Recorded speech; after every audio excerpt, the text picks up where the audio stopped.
Hey guys, this is Mario the Artisan Rogue. So glad you could join us on this very first episode of the relaunch of Radio74. And with me, I've got Cameron Kieffer. Thank you for being here, dude. Absolutely. I guess the first thing to do is we can go and start off with a little bit of an introduction. Not unlike you, I'm a freelance artist. Well, I would say more creator because I do the art thing, and also I'm a writer, both of stories and some journalism. So I write for a website called Geeked Out, and we do a lot of comic reviews and editorials and things like that in pulp culture. So basically, I'm pulp culture aficionado that also occasionally gets paid for my passions. Let's go ahead and start with your professional aspects. What do you do in the world of art and beyond that? So as a freelance artist, I basically just draw what I want and have it available for folks like at conventions, things. And I also do have a commission schedule, so folks that want to get something specific to them, their interest, I would draw that as well. So I always have stuff that I like, that occasionally stuff that I know is popular that I find interest in. So I don't just draw whatever is of the moment that I think, someone likes this, I'm going to draw this and make boku bucks off of it. But I try to see what's popular and then find something that I can relate to with it. So I'm not just drawing something to try to sell it. It's something that I put myself into, that I can find enjoyment in. Absolutely. So that's a lot of what I do. I have done comics as well. I haven't done any for a while, but I'm working on that because I want to get back into writing and drawing comics, because that's a big part of my passion and my own personal history with art. Getting back into that, and I can't say that I'm not going to necessarily promote, hey, check out my website for this comic yet, but it is it's on the horizon. Dude, that's great. That's great. Next question I have here is, what is it like being an artist in today's world? How does it differ from when you first really tried your hand at all of this? I would say that initially it was intimidating, because I felt like a very small fish in a very large pond, and now it's like I'm one of many small to medium-sized fish in a pond that seems to be about the same size. And that's that's good and bad, because we want to foster anyone who is creative and want to encourage that.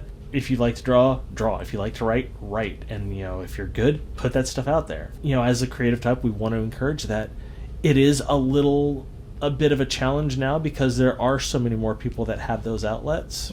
So I don't want to say that it oversaturates, but it does make it a little more challenging for those of us who've been doing it longer to still be relevant and have stuff that speaks for you and speaks to an audience. The audience has so many varied tastes now, and there are so many others that can appeal to that. You kind of have to look and try to find your place in that, find where you can be in that pond. It's great that we have so many people, because there's inspiration to be found everywhere, but it is a bit of a challenge to try to still, again, be relevant and find your place and find your audience. You hit something right there that I really do enjoy, even though sometimes I'm at a loss when I get to really big shows and I see, because there's a lot of people that say, yes, we are a community, but like it or not, even under the best of circumstances, we're all vying for the same wallets, the same income, and that sort of thing. So there is a friendly competition hopefully involved in that. But with that also comes the really beautiful moment of being able to see other people's expressions and find out about new fandoms or things I just never knew about. Oh, yeah. And that is just wonderful frosting on the cake of that experience. I don't know why I went to a cake metaphor, but cake's great. Yeah, it is. Yeah. Actually, I had thought, I didn't want to do any cake talk on this, but I guess we're going to go into that now. It's natural. I mean, it's either cake or pie, and frankly, pie. which is it for you? For me? Yes. I'm turning the tables. But. Yeah. Pie. I actually, it's really weird. Could you guess what sort of pie I like? I have two specific types that I really like. I'm gonna say pecan. Oh shit! Yeah. Okay, that's one. Okay. What's the second one? Pumpkin.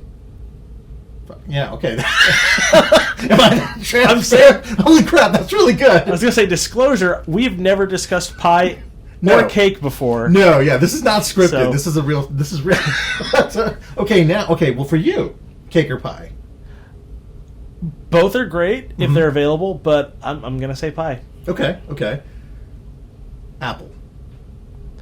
Top 5. Okay. Well, then what is your top one? In the fall, it's definitely pumpkin. Okay. Year-round, cherry. Ooh. That's a flavorful one. Mm-hmm. I like it, but it's like I have to be in that moment for it, like Yeah. it's right there for me, but it is good. It's a really well-made one. Mm-hmm. Yeah. So to go back to this, how do you feel that things are differing from when you first got into this and now? Well, as I said, you've got a lot of people. You've got a lot more people who are out there doing their stuff and making it appeal to a lot of the newer fandoms and things. So there's a lot of that, but I would say there's also a lot of emphasis on, I would say other types of art. So a lot of the shows that we go to, or at least that I go to, there's a lot of emphasis on the celebrities and voice actors and video game actors, those that do the motion capture and the voices. Oh, yeah, so there's a lot of that. And they're super talented, and obviously a lot of those names get people in the door. They were always kind of just one aspect of it. Yeah. When I first started going to shows, and it was cool. There'd be a few people, a few big names, and then a few big name artists and writers, and then that was for the most part about it. Everything else, it was all about meeting new creators, and there was a lot more availability to meet those creators, and even some of the bigger names, it was easier to get and see those folks. Yeah. Now it's again, to use the term saturated, there's so many celebrities, so many actors, so many big names that all of the actual comic book people kind of get swept aside, or you don't get as much attention anymore. Very true. And it's even harder for lesser known folks like us that we have to then compete with that. So it used to be we would still do that, but there were fewer names to have to contend with. That's what I've noticed is the difference is there's, rather than both sets, the celebrities and the creative types, rather than both groups kind of growing, it's tipped over to the celebrity side a lot more. Again, I get it gets people in the door, but it does seem to take away from the art and the artists and the creative types. Well, and another angle I've also noticed too that just really popped into my head as you were talking was when we're seated in Artist Alley, or I've even heard this from vendors and things, you get people that'll come in and they're just utilizing the term the social battery. Mm-hmm. There's a certain amount that I think everyone takes to a show. I'll notice maybe somebody will start to come down the row, and maybe there'll be somebody that just is more exuberant, or that really gets a good conversation going with them. They end it. They're probably going to skip over the last few tables that are lined up, even though you would have been the next one or maybe just down the way. Mm-hmm. They may not come back around, and I think that the more rows and larger shows, you end up with that challenge, because there's so much to see. So much to do. Yep. And that can become really overwhelming. So TikTok. So as of the recording of this, we're like one day away from what I'm surmising is the shutting down of TikTok. It is weird. Okay. I don't have a huge amount of emotional investment. Mm-hmm. I briefly had it. I never posted anything. Mm-hmm. I watched some of my friends' videos because they were amusing, and that was like in the early days. Yeah. But I frankly lost interest. I never kept it. I have never again used it. So I have no emotional investment for myself. I do feel bad for a lot of the folks who use it for their their livelihood. Oh yeah. And not just I don't want to call out influencers or anything, but folks that have genuine talent and skills and are able to use that and monetize that. I have utmost respect for folks who are able to do that. And so I definitely feel for those who are going to be missing out on those opportunities. I kind of understand the political reasons for it going away. Sure. But if it was such a big thing, why has it been taking so long for it to be done away with? Mm-hmm. Why haven't we made certain changes to however TikTok works?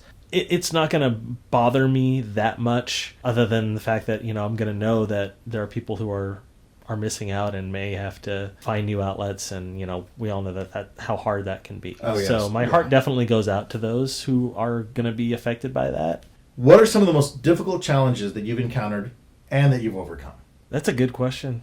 I tried this time. I'm sure. Yeah, I'm sure I've thought about it in the moment. I don't want to keep harping on trying to find an audience and trying to. No, but it's a real thing. But yeah, it is a big thing. A big challenge for me is just kind of figuring out how to put myself out there, mm-hmm. and that comes from me being an introvert, a very shy, quiet kid. Even when I wasn't feeling shy, I was still quiet and just sitting off and reading. Yeah. So which I still enjoy, frankly, but it's much less of a coping mechanism and more, this is just what I want to do. Yeah. And I'm okay with that. But that's one of the biggest challenges, and one that I still have 12 years after I did my first convention. Right. It was just talking to people, yeah. because I want to, and I want to socialize and get people's attention and have a fun conversation like what we're doing right now. Right. But it's really difficult for me, so I end up coming across as maybe somewhat indifferent sometimes, or like I don't want to talk to you, but that's not it at all. So if you ever see me at a convention and I feel like I'm off-putting, it's just because I'm trying to figure out how to not be, and how to not come off that way. Yeah. So I still, I use different phrases and things, mm-hmm. try to be consistent about it, but not everything works. And so that's, for me, that's the biggest challenge, is, figuring out how to be outgoing and how to talk to people without being super awkward like I usually am. Yeah. I think so. I think that comes with where we are. Over the years I've known you, like, you've definitely blossomed into much more of a conversationalist. Even it's interesting because I remember the very first time I saw you at shows, you were more reserved. Mm-hmm. And now you have fundamentally, and deservedly so, more confidence in what you make and how you talk about your art and what your worth is.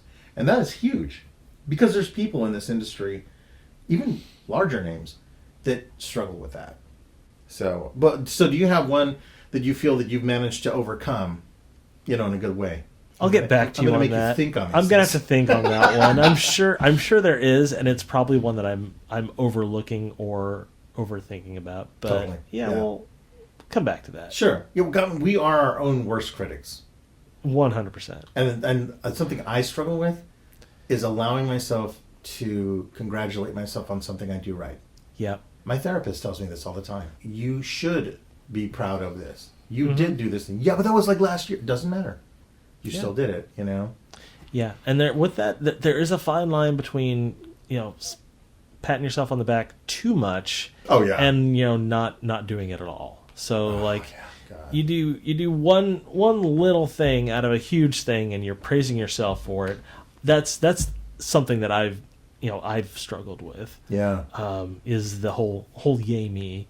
Yeah. And so you gotta have balance. So you definitely want to praise your accomplishments, but also praise them when they're truly accomplishments, and not just you're trying to make yourself feel better for having done one little thing when you're supposed to do something more.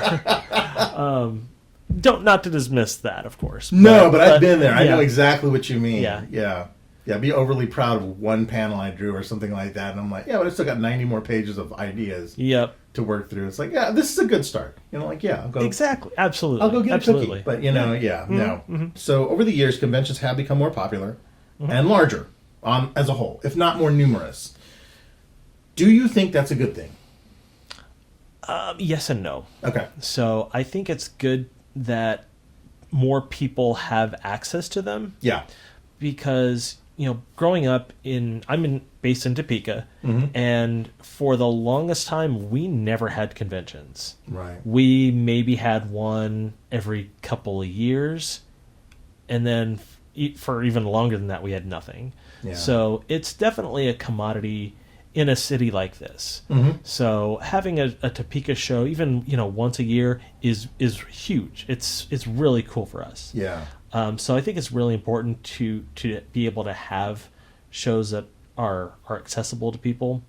But just like with the last topic, you got to be careful. There's a very fine line between having enough shows and too many.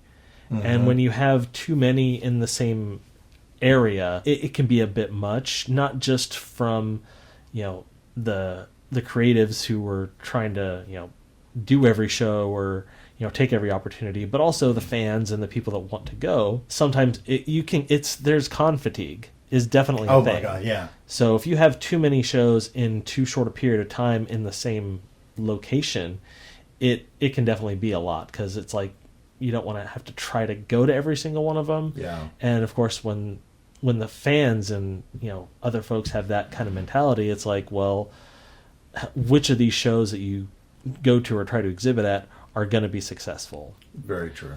So I definitely think that everyone should be able to go to one or two if they want, and that they should have access. It should be geographically attainable. Definitely smaller cons that don't cost a lot, basically, to get in the door, I think are great. So I think it's definitely important for people to be able to have that. But when you have too many, then it gets to be a lot. And like I said, con fatigue is a thing for people on both sides of the table. Yeah, no, I agree. And that's something I've encountered is people like I actually made a really hard decision myself to not have a web store anymore. Most of it was I found myself handing out more cards because people were like, "Oh, I'll catch you in the next show." Well, what's your next show? As opposed to really wanting to, and I understand, money can be tight. Things, sure, I get it.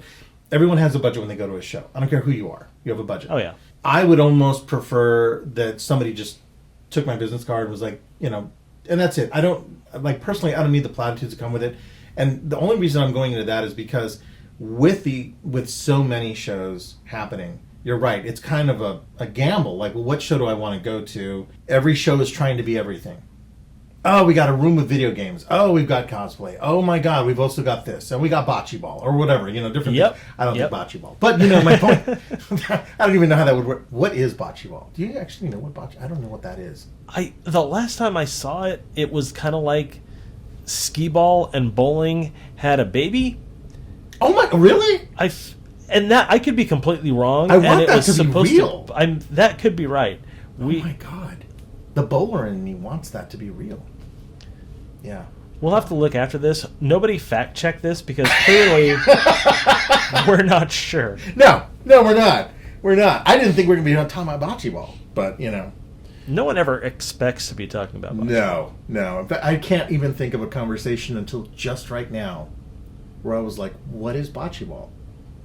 Really? Yeah, no, seriously. Oh, I've talked about it weekly, but it's still always never expected. Well, I'm behind the times, I guess. That's just what it is. But to get back to what I was talking about, there does seem to be a proliferation of shows that are trying to do everything, and I get it. You're trying to bring in as much value as possible. But after a while, it is a lot of the same. I start to see the same vendors. I started to do that. In 2023, I attended more shows than I did. And, you pay to get in the door, which is a whole other thing, right? Just some shows are $5, some shows are more, and, you got to do what you got to do. I understand venue size, whatever. But after a while, just to go in and see the same vendors, I say that having and you know what I'm talking about in this, there were dark times where there was nothing. You know, like I heard about comic shows. I heard about things like that. Pop culture wasn't really that popular. Yeah. You know, and so it's almost heresy to want to say, well, now it's too much, you know, but I think there's a fine line of balance. Yeah. I think.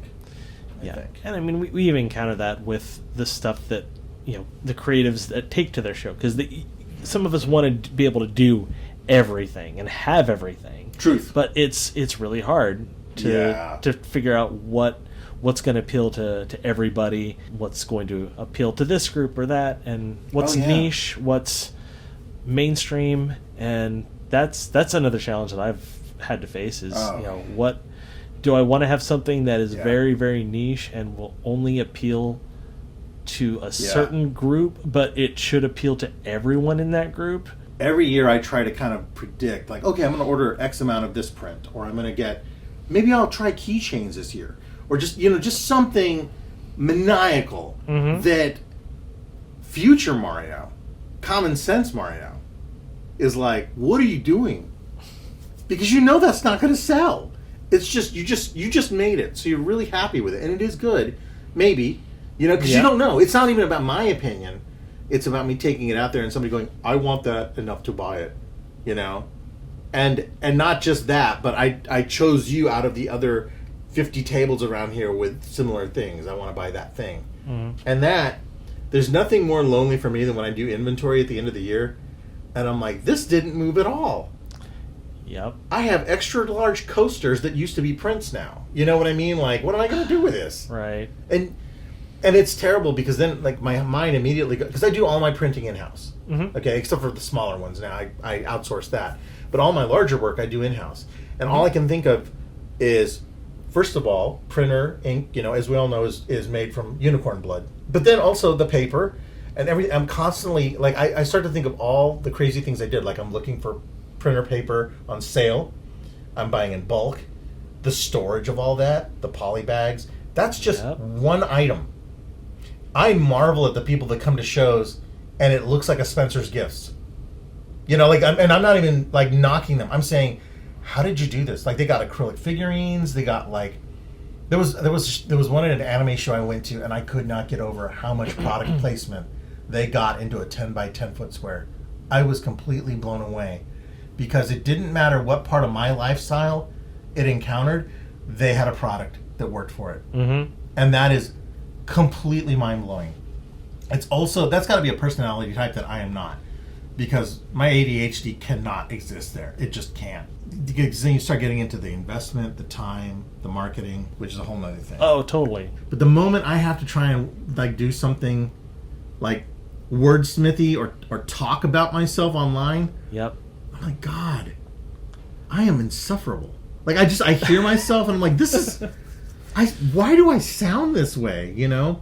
Because my heroes are like Billy Mays and the guy that did the Slap Chop. I forget his name. Oh. He did ShamWow or something. Anyway, those pitch guys. Yeah. And I love that because I actually wanted to be a pitchman when I was younger, and I saw Billy Mays. I'm like, that's my job. I know my student counselor didn't tell me about that, but that's the job I want. I turned out I'm not that good at that. Like, that's a whole different zone of thought, different type of personality, you know. I mean, I would say similar personality type, but definitely different mentality. Because I'm pretty sure Billy Mays did not make OxyClean or have anything to do with it. I don't think he did. But he sold it. Oh yeah, and was amazing. Yeah. I would say from a professional perspective, it's okay to consider the Slap Chop guy a hero. Maybe not on a personal level. Yeah. Because I do remember him being a little sketch. Yeah. Vince Offer. That's his name. Vince Offer. That even sounds like a sketchy name. I know, right? I don't think I ever knew that. Yeah. Vince Offer. And now I'll never forget. He's now back to doing that stuff again. He's got new products. Well, let's hope he got his life in order. I actually had a chance online to meet Billy Mays' son. Oh. And we spoke back and forth on Twitter. I refuse to call it X. On Twitter... It's not. It's not X. No. I remember talking to him. I said, dude, I regret that I never got a chance to meet your dad. Because he came to Kansas City years ago like promoting something. Oh yeah, I remember. And I had always wanted to meet him and go, I based a lot of how I am at shows on what you do. I'm a pale imitation, but thank you for being so entertaining as a pitchman. And I never got the chance to do that. But he told me at one point in time, I guess his dad, shortly before he passed away, had a series, he had a contract with Taco Bell. Here's what's crazy. He was going to do commercials for Taco Bell. Like a series of them. I think on the Crunchwrap Supreme or something like that. I can't believe we're talking about Taco Bell on this. I love this. I can't believe it's taken this long to talk about Taco Bell. Oh, I should insert the gong sound right here. But yeah, he was going to do a series of it like a pitch. Like why you should have this in your life. I don't believe anything was ever filmed for it. According to his son, it was like the scripting, and he knew he was going to start filming. That's right. He was going to start filming them right before he passed. And so, but that would have been a modern masterpiece. Like that would have been next level. I'd have eaten so many gorditas, man. Like I'd have been like, oh, right. They said so.